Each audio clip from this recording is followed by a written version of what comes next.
నమస్తే, నేను మీ journalist Vasant. Jubilee hills లో గెలుపు ఎవరిది?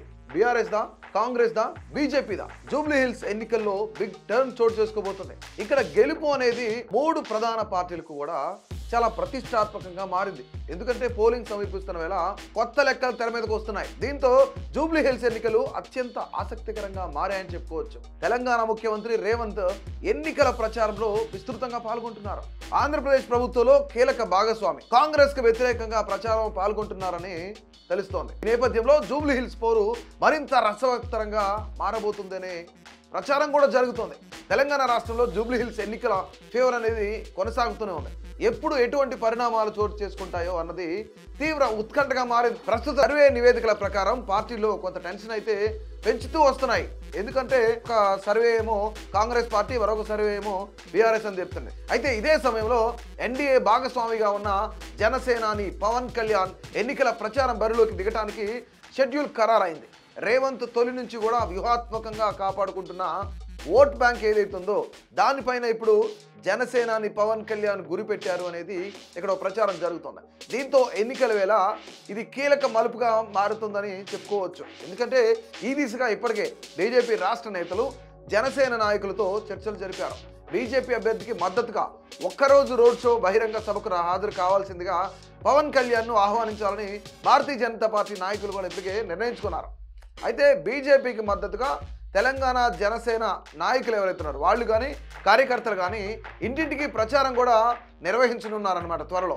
ఇక జూబ్లీ హిల్స్లో సామాజిక సమీకరణాలు చాలా కీలకంగా మారిపోతున్నాయి. ఈ క్రమంలోనే రేవంత్ రెడ్డి ఇటు ఎంఐఎం సహకారం తీసుకుంటున్నట్లు కూడా మనకు తెలుస్తుంది. ఆల్రెడీ దీని గురించి చర్చ కూడా జరిగింది. అయితే ఇటు బీసీ అభ్యర్థిని కూడా ఆయన బరిలోకి దించారు. మరోవైపు ఏంటంటే అజారుద్దీన్కి మంత్రి పదవి వంటి నిర్ణయాలు కూడా అమలు చేశారు.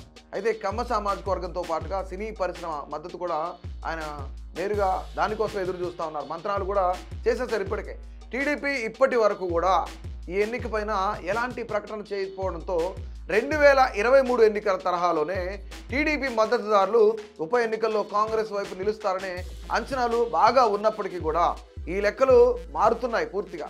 ఎందుకంటే జూబ్లీ హిల్స్ నియోజకవర్గ పరిధిలో సినీ పరిశ్రమకు చెందిన దాదాపుగా 30,000 మంది ఓటర్లు ఉన్నారు.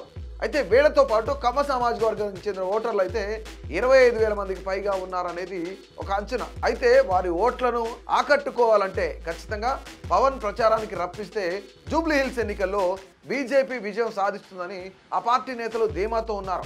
ఈ నియోజకవర్గంలో కమ్మ సామాజిక వర్గ ఓట్ల కోసం అంటే ఆ ఓట్లు ఎక్కువగా ఉన్నాయి కాబట్టి, మరోవైపు సినీ రంగానికి చెందిన వారు కాపు సామాజిక వర్గానికి చెందిన వాటి ఓట్లు కూడా ఉన్నాయి కాబట్టి, అయితే ఆ ఓట్లన్నీ బీజేపీ వైపు మళ్ళాలంటే ఇక్కడ ప్రధానమైన అంశం ఏంటంటే టీడీపీ సహకారం కూడా కావాలి.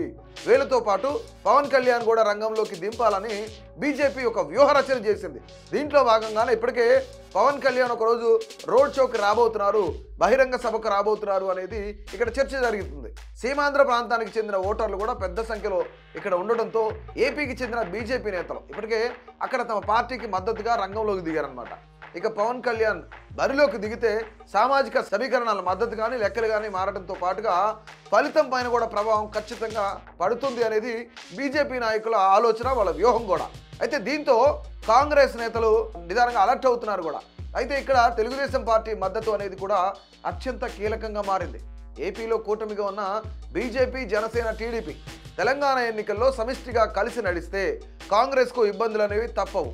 ఏపీ సీఎం టీడీపీ అధినేత చంద్రబాబుకు సినీ ఇండస్ట్రీలో మంచి పలుకుబడి ఉంది.